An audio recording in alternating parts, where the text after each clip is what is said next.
Do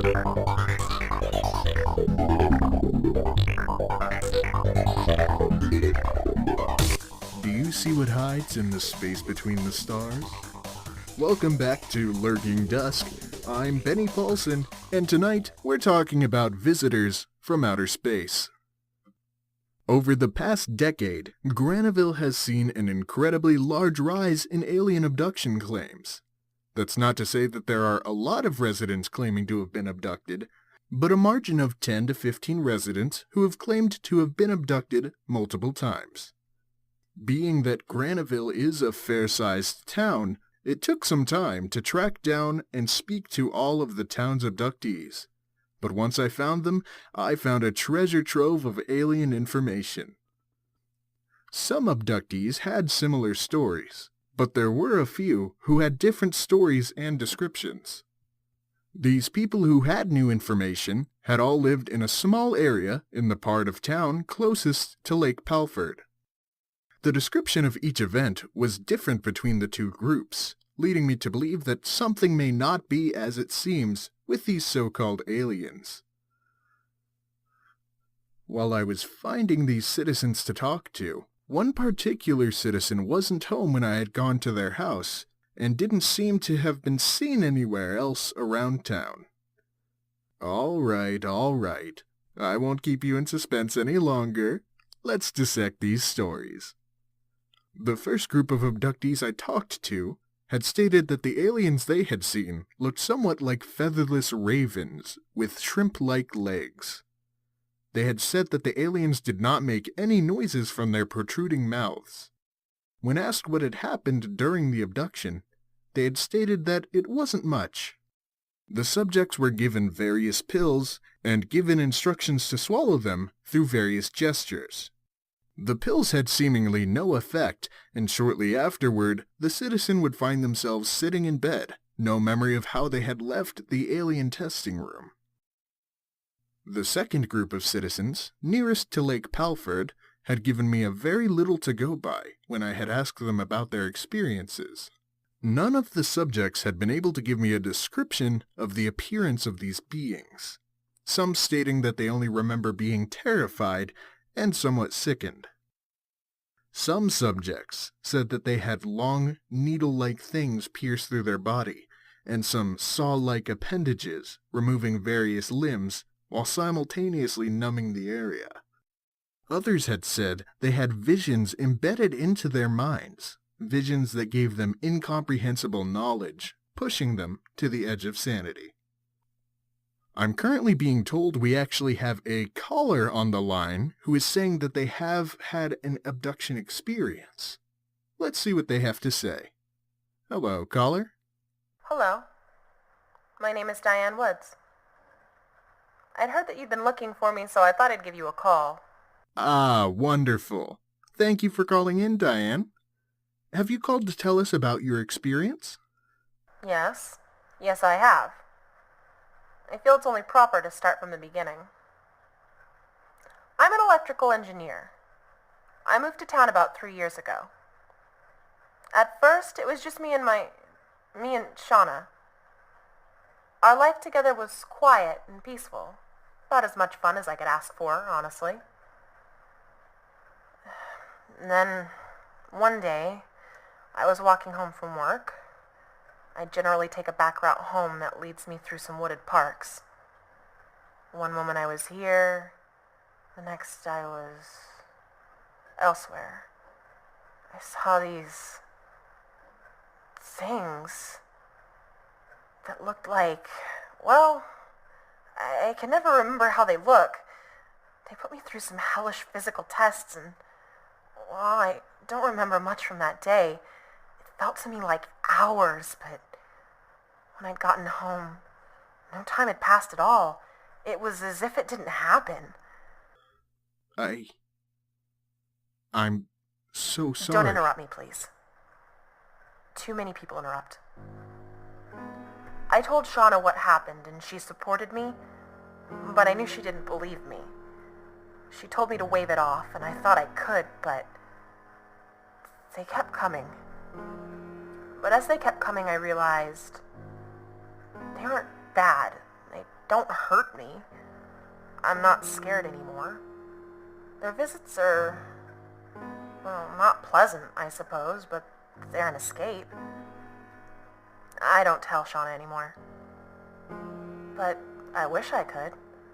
I wish you could see how perfect things are when you're away from here. Away from people.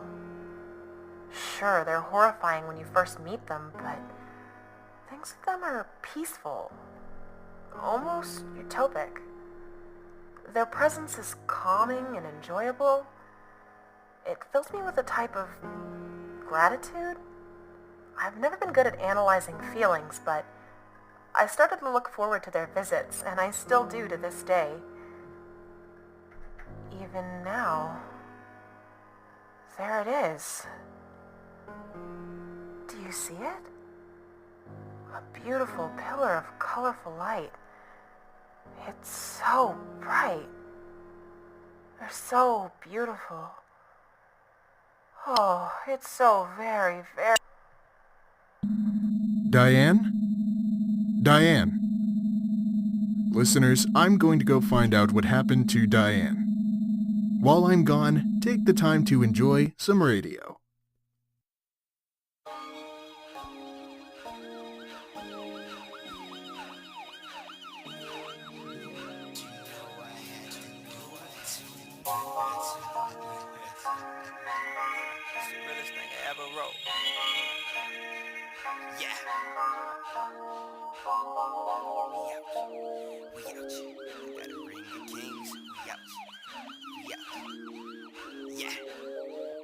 Now tell me, what do they want? They want a five-star, the leader of the new, but it's swag right like a Wayne Johnson. Brother with a California attitude, we keep his mouthpiece East Coast and we ain't proud. They want a brother so authentic that he's labeled as the prince of the king as he pays away. But watch your back, cause they all gonna see it great. Believe me, brother, quick to copy like Morris Day. Listen, I've been in the cut. Scope game's tremendous when your silence is clutch. Still praising a lame that ain't making no sense. I got a target, cock back and let it dispense. I should've Beyblade your fan base, but I can't blame him for being that foolish. Plus some 808s bang all up in the club, so major props to whoever produced it. Yeah.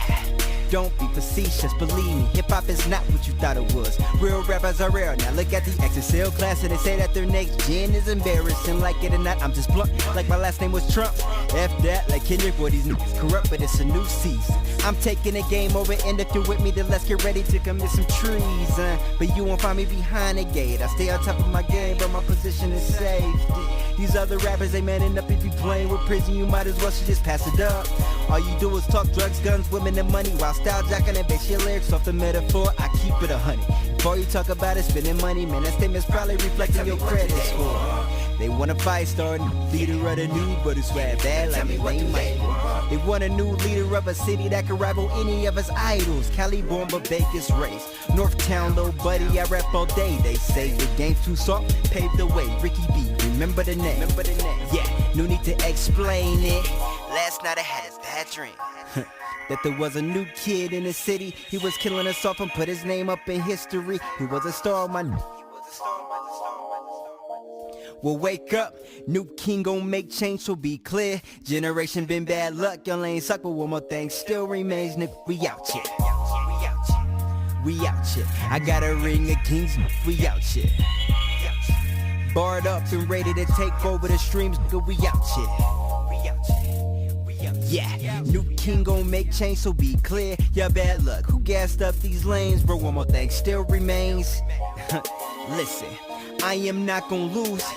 Can I put that up on my fan base? Damn straight. See you niggas lurking like some grease, but I'ma clean these rappers out. I leave no traces like some cascade. Got made, not saying I got, but I'm beyond great. Bet I match your bars just like a prime date. And I got people from the city that'll make you easy like foreplay. Wordplay, leaving artists thinking they was no ray. So y'all the reason that I even started. I got so tired of radio, I'm forever yawning. I've been dying of boredom. Ain't nothing left to do but try and kill myself for listening just like Lamar. Oh, tired of the dissonance, creating some distance like a difference between the sea level and the the atmosphere. Whether or not you're hot or run the game by any means. See rappers, many soldiers, but they don't remember as kids.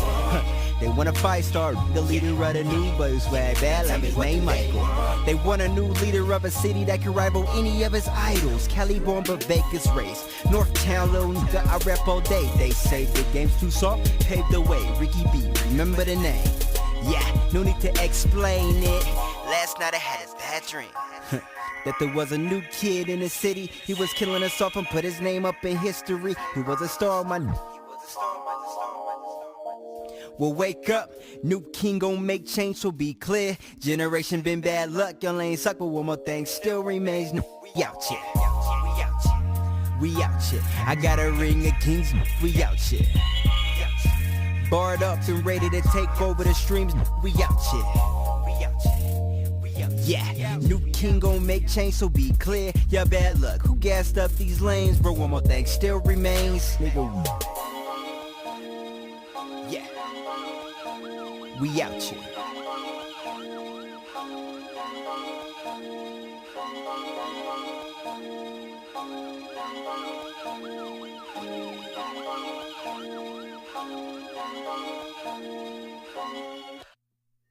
Dianne is gone. I had attempted to contact her back through the station's phone records with no luck. I had called Sheriff Gaspin to go check Dianne and Shauna's house, and she said that Dianne was nowhere to be found. I believe we may have captured evidence of a live alien abduction. I have to go and collect my thoughts on this. Maybe find a way to, I don't know. Thank you, once again, my fellow citizens, for tuning in to tonight's broadcast. Try and stay away from any strange lights in the sky. Keep your eyes up, and may your days be brighter than any other time. Graniville is written and directed by Oshay McGrogan, with music by Sam Hinojosa. The voice of Benny Paulsen was Oshay McGrogan. The voice of Dianne Woods was Sarah Polwort. This episode's radio was We Outchea by Rickie B. You can support him and his music by going to rickiebmusic.com with links in the show notes. Thank you for listening.